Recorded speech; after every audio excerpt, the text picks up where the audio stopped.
right, dear Gemini, my air sign friends. Here we go. So masculine, feminine, representative, conscious energies, unconscious energies. Start with the masculine. The Eight of Pentacles. Who did I just do that? The feminine had that on this side in reverse. And I do shuffle and shuffle and shuffle.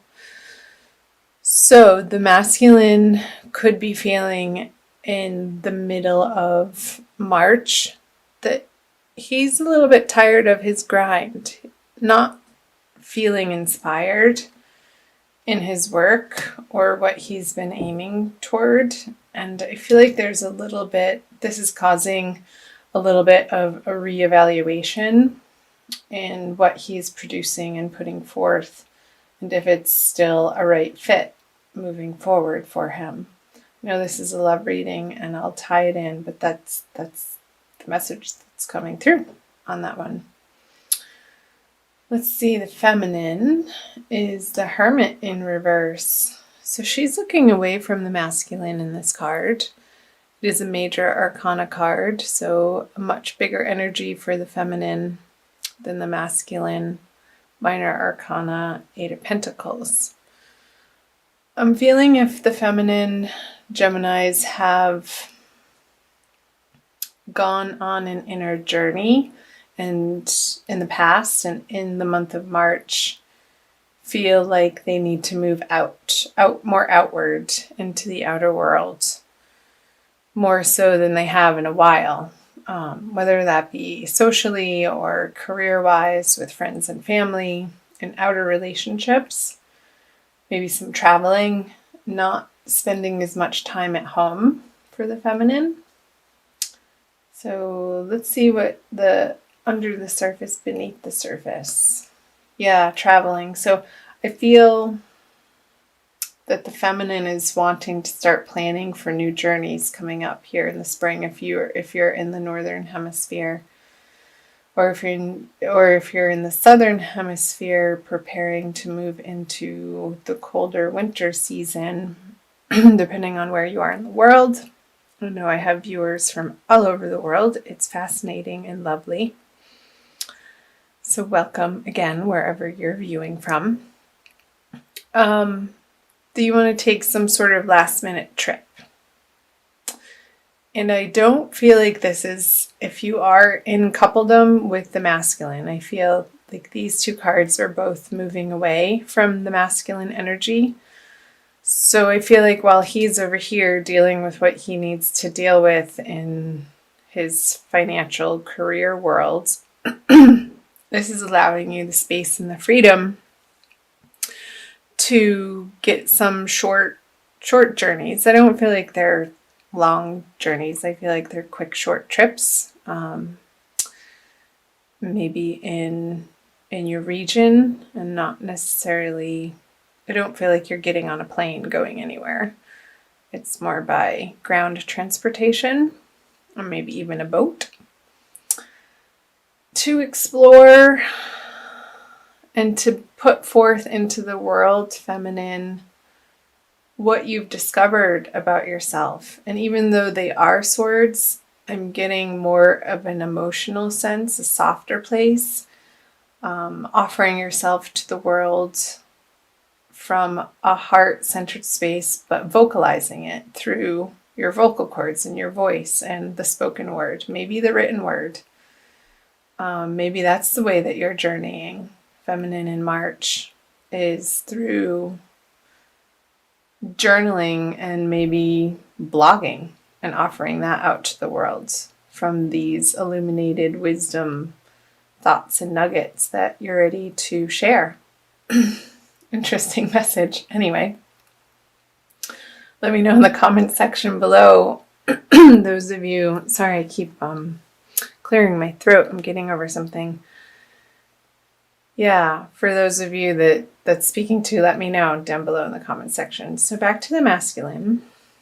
He, in his subconscious energies, he feels like there's more. There's more that he could be doing. There's more that he could be being. there's a more solid sense of structure that he wants to be living his everyday life from.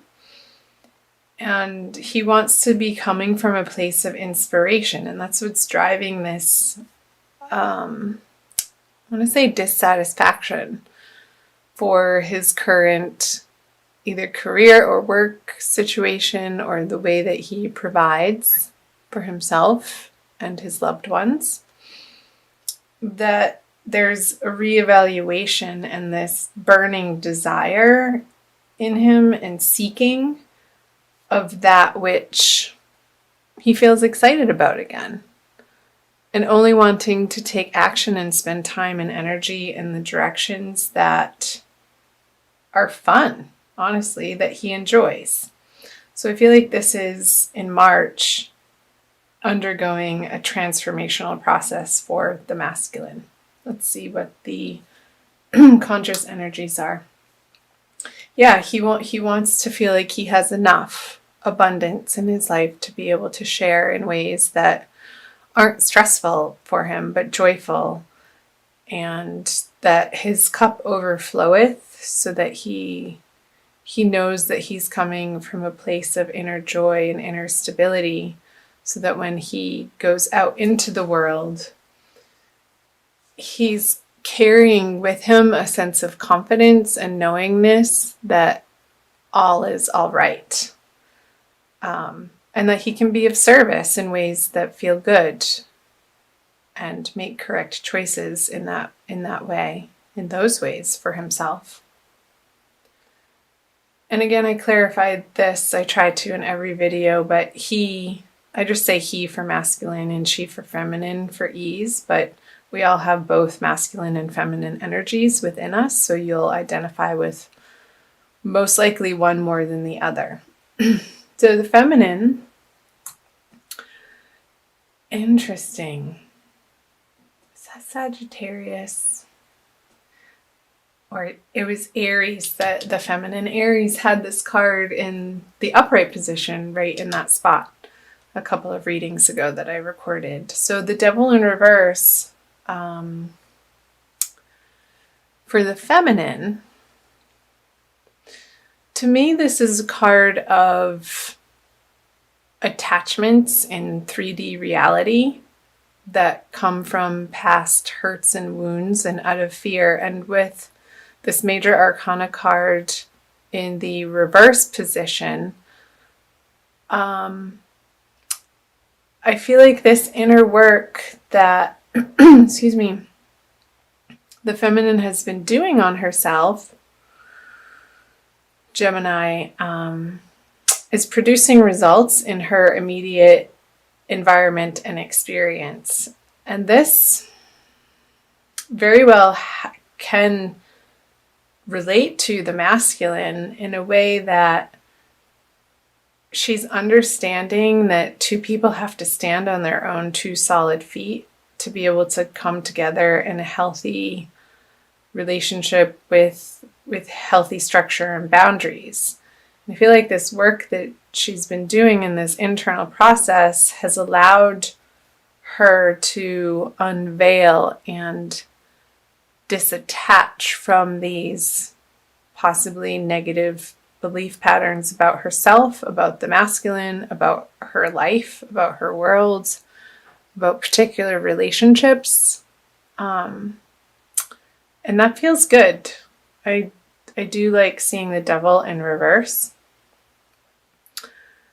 because I feel like it's when it's flipped on its head, it's this process of fleshing it out and turning the guts inside out so that you can see the belly of the beast and that it's been seen and uncovered from the darkness. In the darkness, you're bringing light to this darkness so that it doesn't have a hold over you or control that it once did, Gemini. So let me know in the comment section in what ways that applies to what's going on for you in March.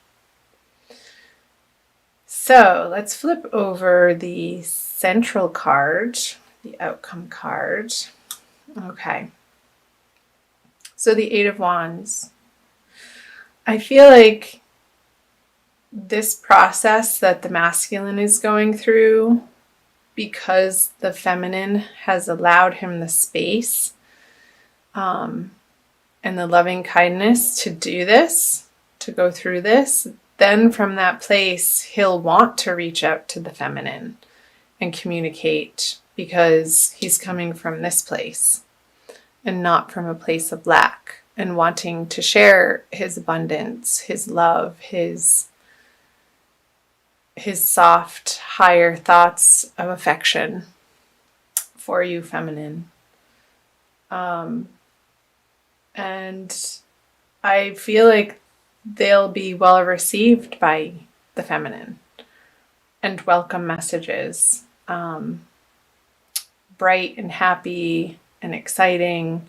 I feel like he may have some news to share with the feminine from a passionate place, maybe a new plan that he's excited about that he wants to share with you, a new business endeavor or a new career offer, a job position that he's been working towards, that lights him up in a way that his current situation or environment he's just worn out from. And this will propel him into this energy and be effusive enough to want to share. So the feminine, you guys, can be a receptacle to that communication and share in that joy with one another. And I feel like this energy is coming up more for the end of the month. So be curious to see what your April Divine Love reading says about that too, since I am recording this about the middle of March for you guys. I also want to pull a Kuan Yin Oracle, Blessings, Guidance, and Enlightenment from the Divine Feminine by Alana Fairchild. It's a new deck of mine that just wanted to come out and play for you. And I always like the Oracle cards because I feel like they play off the energies that I was picking up on from the tarot. And it usually solidifies the message for you guys, or reconfirms it and affirms a particular message that either needs to be reiterated or just affirmed, I guess. So let's do this. Pretty. She's holding a lotus flower.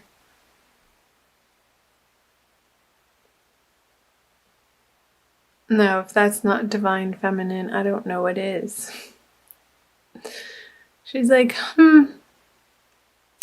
yes, look at my transformation. She's humble though, but also reverent of the work she's done. And it's so pure, the flower that she's holding. It's illuminated in its own right. And she's taking part ownership for that, but also in a way that she feels connected to the divine, and that's how she radiates. Nectar of the Lotus. Your devotion to helping others has the effect of squeezing the heart chakra of the Divine Mother. From her heart drips nectar, sweet, sustaining, life-affirming energies that feeds you and allows you to nourish many souls. When you are full, well, and vital, you are able to nourish others. Wasn't that the message coming through from the masculine when his cup is overfloweth? It's just a natural desire and effect that it bubbles over into other people and other relationships outside of himself. You are guided to receive your fill now, for your own benefit and the benefit of all.